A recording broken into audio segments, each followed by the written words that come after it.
Hey guys, I just wanted to pop on and give you guys some updates on what's going on. I know I've been uploading videos still, but they're all older videos I've had sitting for a while. I haven't been good at responding to comments or checking out your videos lately because I have been dealing with stuff with my pony, Katie May.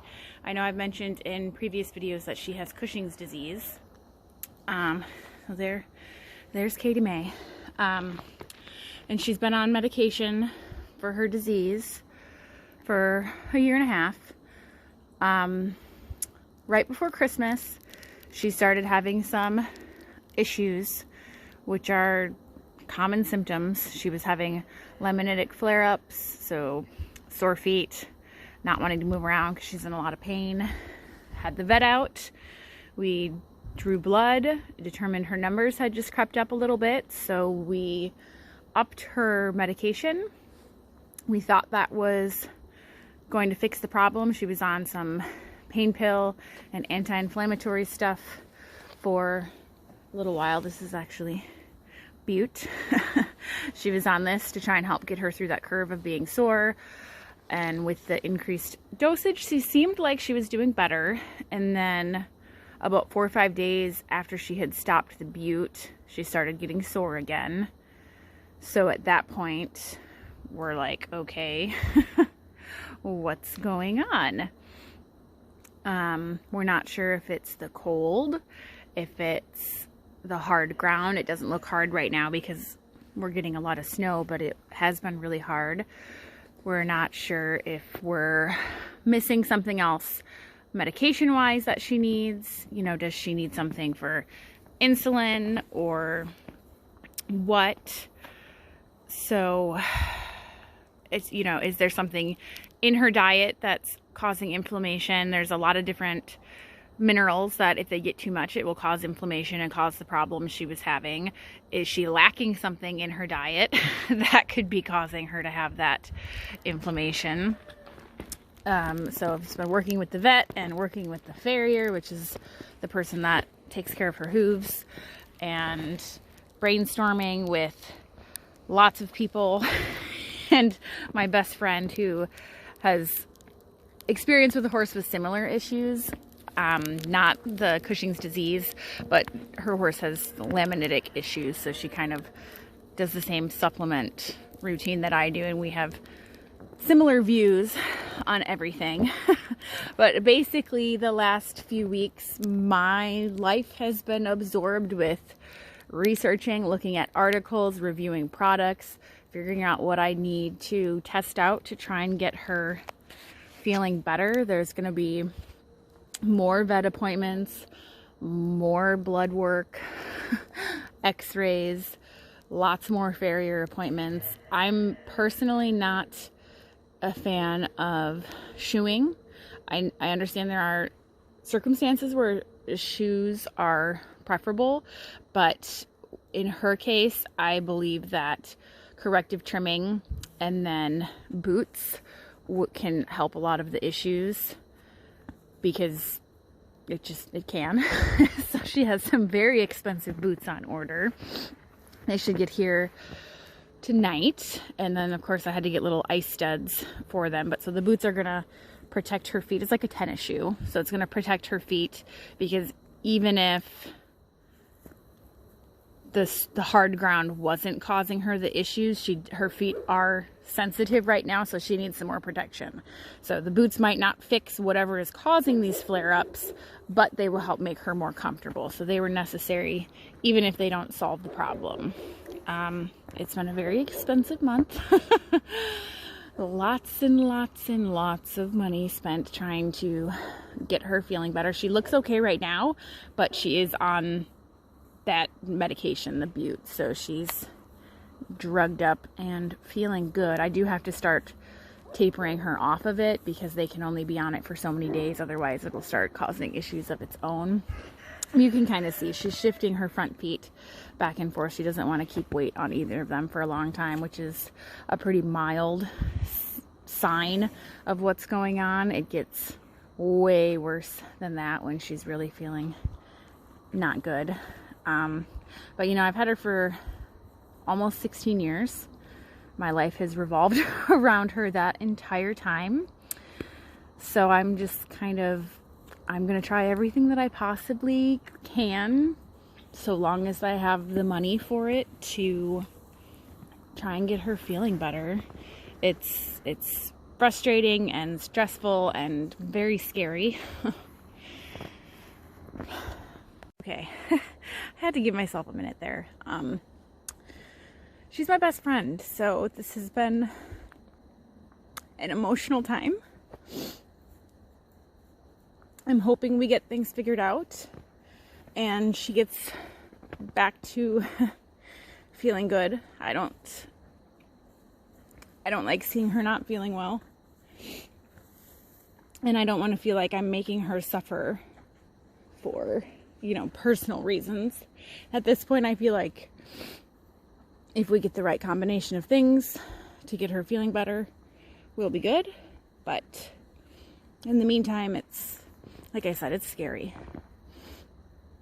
I'll do my best to keep you guys updated on this, but obviously this is kind of an emotional thing. So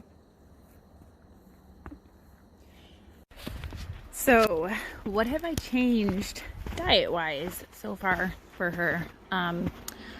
You saw in a previous video I had her on alfalfa pellets. It was a very small amount, but that's what I put her supplements on. I've now taken her off the alfalfa pellets and switched it to Timothy.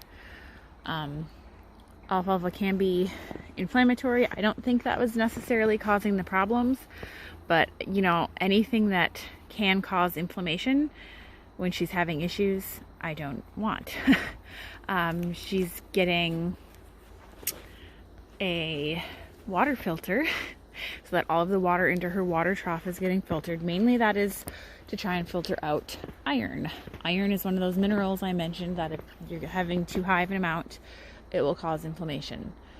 So filtering the water is a good way to just make sure. A lot of places have high iron, and that's a pretty easy thing to do. I have a bunch of different supplements we're testing out. She's getting the boots for her feet for protection and comfort. I am getting her basically like some leg warmers. It's gonna be like little snow pants for her legs. She doesn't like wearing a blanket. I do have them for her, but she's not a big fan. But I'm hoping these little snow pants, they're called Winnie Wellies.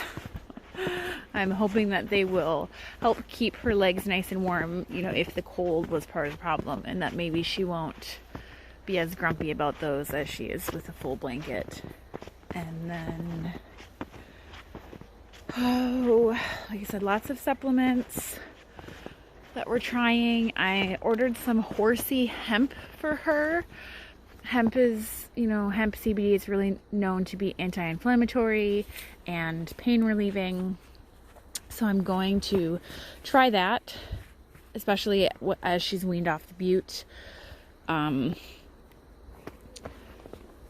don't really know how it's going to react with the Cushings. I couldn't find a lot of information anywhere on that, so that's kind of just an experiment. But like I said, I'm doing whatever I can think of to get her more comfortable. And she's moving around all right now, but she's had butte for a few days. I gave her less this morning because she needs to be starting that taper down and off of it, and I'm hoping that I will get the hemp soon so that I can just start her on the hemp before she's completely off of the butte, so that she has something else pain relieving in her system, and she's not just kind of, even though I'm tapering it, she didn't do well the last time after she had been off of it a few days, so I'm hesitant to just completely take her off of those sorts of things again.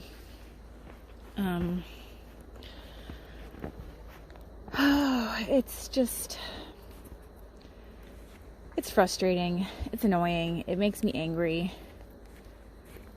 I wish she could self-diagnose and speak English at the same time to go, hey mom, this is what I need. If you get it for me, I will feel fine, because then I would do it. It's, you know, it's costing me more money right now playing around with a million different things, trying to figure out what could be the magic key. So I realize some of you may be interested in what the heck supplements I am using on her to try. Do keep in mind, I have had my vet look at these when she was out to make sure that all this is okay. And then she recommended trying insulin-wise on top of what I was already doing. So what I was doing before the vet came out, which I started this mid-December, it's the California Trace Plus, the Chased Berries, and the Platinum Metabolic Support. These don't have anything in that would hurt her. You just have to be careful that, you know, these minerals aren't overdoing somewhere else in her diet. But for her, it's not, because we checked. Obviously, she gets the Prascend every day. She was at 1 pill, and now she's had to be up to 1.5. When we retake a blood test again here sometime in the next, I don't know. When we retake it again, I'll know if that number needs to be changed again or if that is doing all right. And then we added in insulin-wise. This is mainly amino acids, and it has anti-inflammatory stuff in it. This has very mixed reviews online from some of the top Cushings vets out there, or the top like Cushings vet out there. She didn't really think it worked or did anything.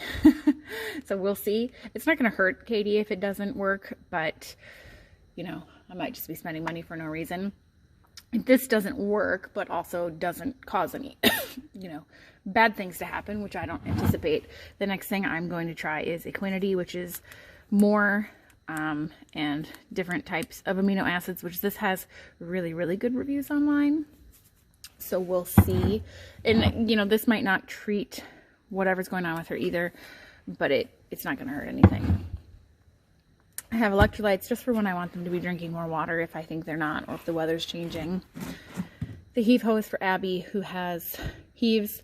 She also has dexamethasone, which is a prescription medication, but she hasn't needed it in a while. Oh, and the insulin-wise is prescription, just like the Prascend is. Everything else, the California Trace, the Chaseberry, and the Metabolic Support, you can buy over the counter. I also like to keep this Dynamite Excel on hand. Anytime I feel like there's something going on, even if maybe I'm just imagining it, I start throwing this in there. I just think it's just good. So I like to have it. My vet always loves to see what's on my shelf of supplements when she comes here, because there's always stuff. I used to have Katie on remission before she was diagnosed with Cushing's, which I do think that definitely helped her, but her problems just progressed to where that was not working well enough for her anymore. But otherwise, these 4 things are what Katie's on now. I don't know that the Chaseberry is really doing anything, especially with these other things that are mixed in here. So I think once I run out, there's not much left, I will take her off of that. And then it will just be the California Trace, the Metabolic Support, and the insulin-wise, and or the Equinity if the insulin-wise doesn't do anything. And as her blood tests are updated, there could be something else thrown in. So stay tuned. I will do my best to keep you guys updated. But, you know, I appreciate, fingers crossed, good vibes, prayers, whatever you want to send Katie Mae's way to hopefully get her feeling better. If you happen to have a horse with Cushing's and, you know, you have something that worked for you other than just the Prascend, because she's needing more than that at this point, I'd love to know what it is, if it's something other than what I'm doing already, because I'm pretty much willing to try everything, like I said. So anyways, I'm rambling. That's what's going on. Fingers crossed for my poor little Katie Mae.